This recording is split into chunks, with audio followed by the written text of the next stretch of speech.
Friends, you're about to have a really up-close look under the microscope at what goes on when we file a single string slot on a nylon Gibson nut.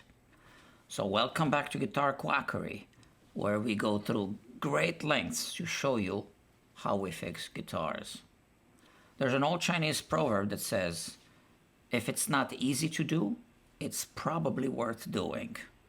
And I can tell you that filing string slots on a nylon nut is really not the easiest job for any guitar tech. So let me just show you. Filing a nylon nut is quite annoying. So let me show you. So here I have a step gauge. This is what it looks like. It's got little steps and numbers. So this number 14 is a measurement, which is 1.4 millimeters. I already measured this. So now we can see that this part of the step gauge is touching the fretboard. And if I want to hop over to 13, which is 1.3 millimeters here, right? Now we see that this is no longer touching. So this is not the correct measurement. So it is in fact 1.4 millimeters, yeah? Now let's take a diamond file. First, let's flip it over and let's zoom in on it. Let's have a look and see what condition it's in. Here we can see that, it's fairly clean. I did use it a few times. So that's the diamond grit, okay? Now, let's do some filing. I'm going to be pushing down quite aggressively and filing. I normally would not be pushing down so much if I were filing a bone nut. Now let's have a look at the file. So once again, let's zoom in on this file. As you can see, it's clogged up, okay? So on a bone nut, I'd be able to do just this, just tap and clean up the file, more or less. Let's look. Okay, it's as if nothing happened. Okay, it's still clogged up. And in this state, the file is really not effective. So the only way to clean the file is to brush it off. And I have to do this quite aggressively in order to get these particles out. So now, let's take our step gauge and let's measure, see how much we managed to file down. Remember, we were at 1.4 millimeters, and 1.3 is not passing it. I can feel that it's hitting that little step. So if I raise it up to 1.3, this is not touching, okay? So it is definitely here at 1.4 millimeters, okay? So now let's use a more traditional file. Once again, let's look at the condition of the file first. Here we see it's, fairly clean. Let's flip it over and let's do some filing. So, I know you can't see this, but this to me feels like a butter knife, not a file. It doesn't feel like I'm even filing anything. And let's flip it over. Once again, let's zoom in. This is it. It barely removed any material. So this is our nut slot right now, string slot.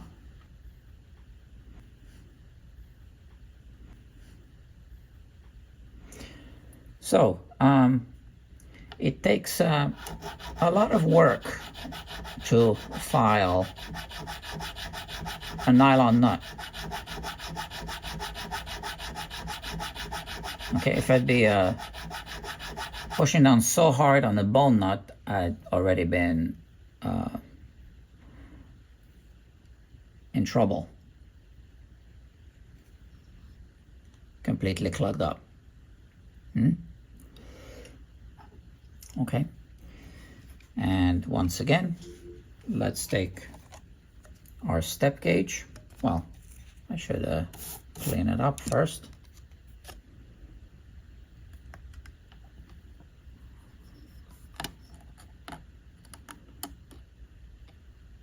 We're still at 1.4 millimeters. Well, it is lower than 1.4, but if I go to 1.3 here, as you can see, this is not seated on the fretboard, right? So we are still at this measurement here, 1.4, although it is lower than 1.4 millimeters. Any questions? Oh, sorry. Guitar quackery. Oh, yeah, that's a good question. Thanks for asking. Bye-bye. A viewer wants to know where to buy a nylon nut. Well, I'll tell you. But before I do, I just want to make sure that you don't accidentally click on the like, share, and subscribe buttons. Because if you do, YouTube will just keep recommending, these kinds of high quality videos to you in the future. So just be careful. All right, so the nylon nut that you saw earlier in this video was a pre-slotted blank that my customer bought for his own guitar on eBay. Now let me show you.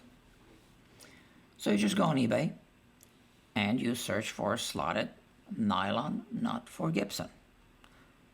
If you do order a pre-slotted blank for your Gibson guitar, you'll really have to make sure that you are in fact ordering a nut for a Gibson, because Gibson guitars have a different nut shelf, the little slot, than Epiphone guitars. On a Gibson guitar, that shelf is really narrow and deep, and on Epiphone it's wider, and that's by design, so that people don't convert Epiphones into fake Gibson guitars. Okay. So let's look at these. Well, one other thing is you will need to know some dimensions. So the nut width, the string spread, the distance between the high and low E, and the string spacing. So here is what I want to show you. In the first listing, it doesn't mention string spacing, but in the second listing it says compensated spacing. So let's open that page. Compensated spacing. They look almost the same to the untrained eye, but compensated spacing means that the strings are actually further apart on the bass side, and that's because the eye looks at the space between the strings, and those strings are thicker. So we don't want the strings to look closer together on the bass side. Now, the seller that you want to buy from is this guy, R. Kenko. So I'm recommending this seller because I saw the product and I was really impressed with the quality. So R. Kenko, if you're watching, oh, sorry. Guitar quackery? Oh yeah, thank you. Yeah, I loved your product. That's right, I'll be recommending your product to all my customers. All right, thanks for calling. Oh, are you subscribed to the channel? Good for you. Bye-bye. Nice guy. So, that's it, guys. All right, so if you liked this video and if you feel I earned a coffee, you can click the link below that says buy me a coffee. You can also buy some Guitar Quackery merch. You can support this work on Patreon. Thank you very much, and I'll see you soon.